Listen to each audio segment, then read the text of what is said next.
Welcome back.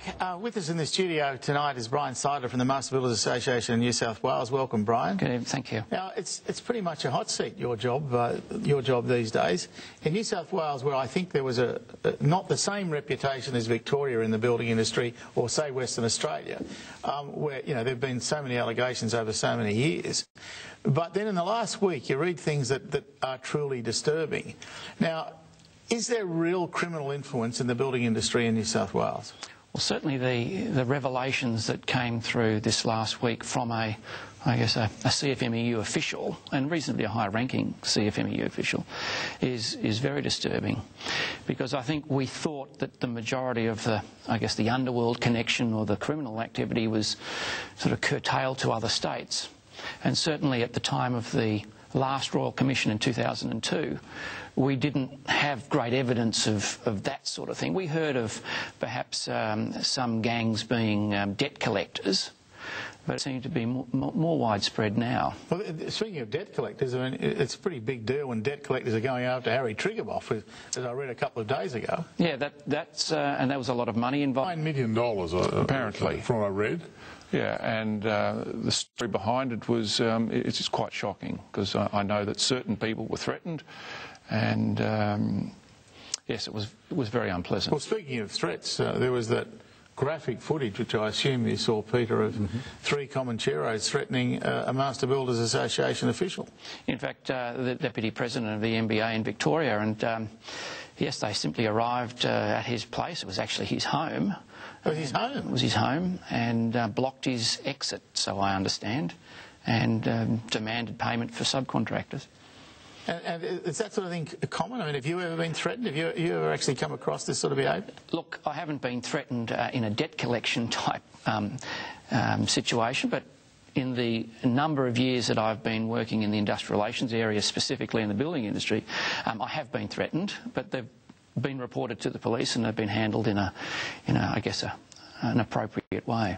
But, I mean, there must be a lot of money involved for the sort of criminal gangs we're talking about. I mean, these bikie gangs, they are sophisticated criminal organisations, and they turn over an awful lot of money.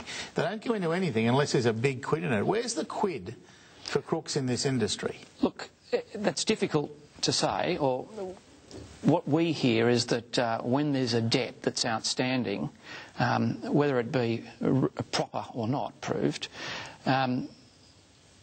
particular individuals or gangs will buy the debt.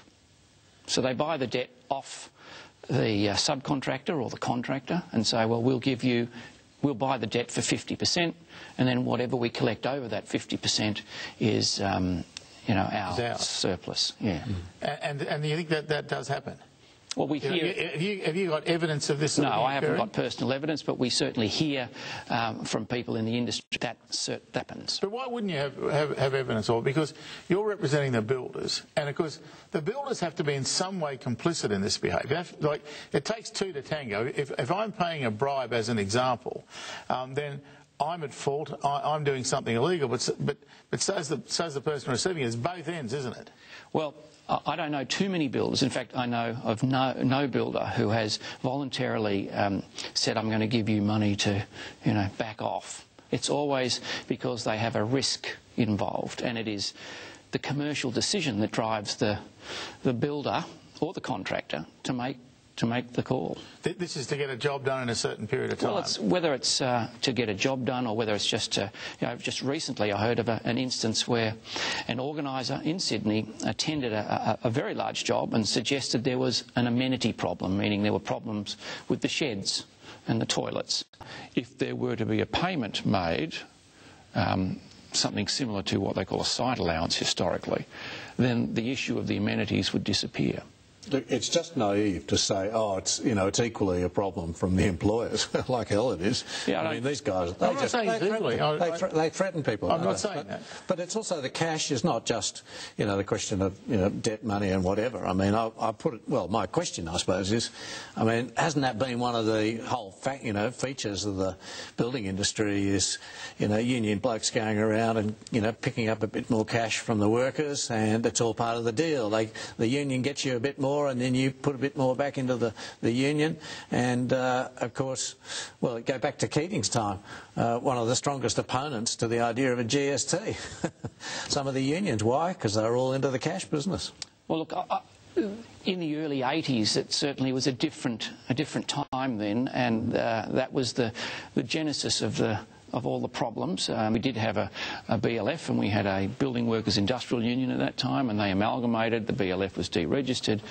But those days where a lot of, I guess, unproductive work practices were in place, and that was the genesis to the first Royal Commission. Yep. What was known as the Giles Royal Commission, and they got rid of a lot of practices in New South Wales. The Building Industry Task Force was brought in, and almost overnight we had a minimal industrial disruption. I understand that when Premier Carr got in, his first order of business was to get rid of the Building Industry Task Force. That was in 1995. I think he did that within the week of being in office, and then it started all over again, which gave rise to 10 years down the track, the next Royal Commission. Well, we had all the evidence, and I've got to say the master builders organisations around Australia are gaining the evidence now for whatever inquiry comes up next. And what impact did the ABCC have then? An absolute impact. In fact, when a Royal Commission, the Coal Royal Commission, was announced, the behaviour changed overnight.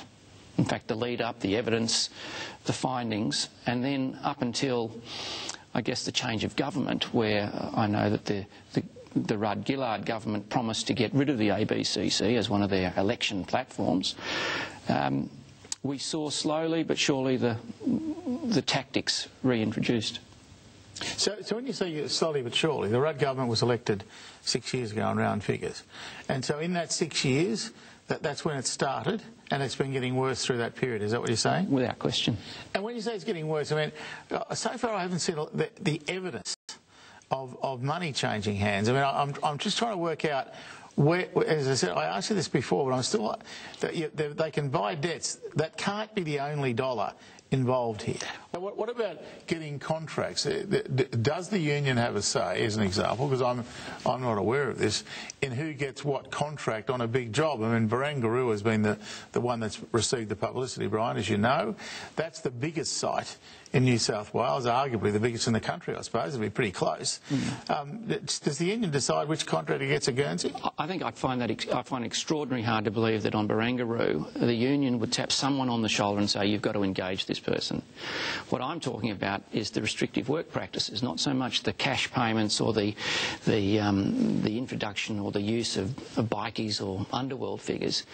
We're seeing a steady reintroduction of restrictive work practices, claims for more money without any productivity offsets. That's what we're seeing. As far as the... And are your members resisting? They've been resisting, absolutely, and they actually see that, you know, since the Rudd-Gillard government came into power in 2007, the NBA's position has been clear that the ABCC should remain. In fact, it remained up until 2010, then they got rid of it, and we've seen, particularly in the other states, Victoria, Queensland, Western Australia, an absolute downslide. And has this had an impact on the costs, the infrastructure costs, the building costs generally in Sydney and elsewhere, in your experience? What we're seeing now is that builders on commercial projects are starting to make allowance for industrial relations dislocation. So they're pricing into their contracts some form of, allowance, because contracts these days, builders take the entire risk. Clients don't want to know, the governments don't want to know, so the builder has to build in every issue relating to risk, and that's what they're doing. So the taxpayer's going to pay for that in the end, aren't they? Absolutely, and what it means is less schools, less hospitals, less infrastructure. So when you say this, if we're looking at a very large commercial building, we're talking $100 million. For the construction costs. What sort of deal are you saying that if I'm the builder of that site, what deal have I got to do with the union? Look, again, historically, and it disappeared during the time the ABCC was in in force, is the issue of a project allowance or a site allowance, what they call. And that is a payment made on an hourly basis to, if you listen to the unions, to attract a better type of labour, which is, you know, I've got to say, a bit of a crock. It's simply that it's got a higher exposure. There is more risk because it's a bigger job, and they want a site allowance without any tangible offsets in productivity. Now, we haven't had a site allowance on a job in Sydney, I think, for nearly 8 to 9 years, and buildings are being put up. But that's starting to creep back. In fact, when Christina Keneally was in power, there was a real push towards the sort of latter part of her premiership to reintroduce site allowances. So that's the Greenfields provisions, isn't it, which was put in the Fair Work Act, which we also see in the, you know, in the resource sector. See, the union basically, if you're an employer, tell me if I'm right or wrong. If you're an employer and you want a Greenfield site, then you can't have that site, you can't start unless you've got an agreement with the union. So if you don't agree to the union, they don't give it to you, and you know you don't get off the ground. So that gives them a huge increase. That's certainly historically how it's been, that you will negotiate an agreement up front before you start. But you can't start unless the union tells you can. And then everybody, all of the documents become part of the contract, yeah, and everybody prices them. But when you look at that, are you aware then, listen to what Peter says, the union just knocks back somebody they can't start? Are you aware of any instances of that? Because I haven't heard of one. Certainly I haven't. I've heard of unions asking for preferential treatment to contractors, but our experience in New South Wales is if they say, well, we're not going to be taking that person and we're going to report you, usually the claim backs off.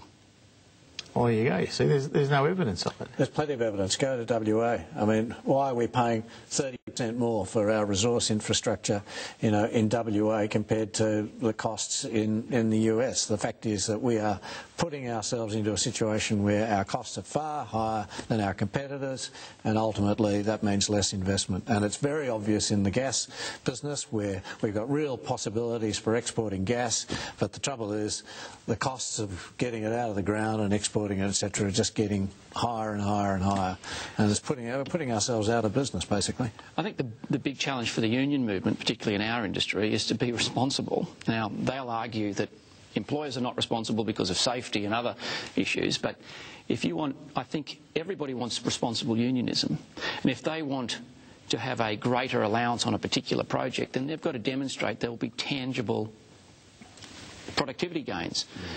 But they can't do it. Have you got evidence of anybody, any union official in New South Wales or anywhere else, who's been corrupt? Do you have any evidence of that at all, of one union official? Oh, historically, absolutely. Right now, as we speak? I don't. What about ICAC? But I'm sure, I am aware there are investigations that are going on, but personally, I don't. Because when you say you're aware of investigations, I read that the Crime Commission, the Australian Crime Commission, is investigating, but it's very hard to find out what the Australian Crime Commission is investigating and what they're doing. Mm. And if they were you know, on the verge of arresting, you know, X, Y, and Z, is it a good idea to then jump over them with a commission? As in a royal commission? Yeah. Look, we've had so many inquiries in the building industry. We've had 2 royal commissions in the last 20 years, in my time, fundamentally both finding the same outcome.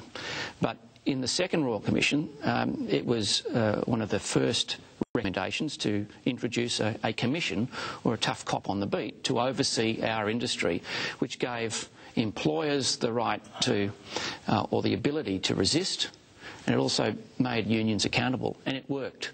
It was no rocket science to it. So we've been advocating for 6 years, in fact 7 years, that the ABCC should be retained, and now it's gone, that it should come back. Well, I think you're going to get your way, and I think you're going to get it very shortly. We'll have to leave it there. I want to thank you very much, Brian. This, again, as I said to John Lloyd, I'd like to have him back. Well, I think you're in the same situation, because this issue is not going to go away over the course of this year, and I really appreciate your time tonight, but I've got a feeling we'll be asking you again. Thanks very much. Thanks very much. And we'll be back.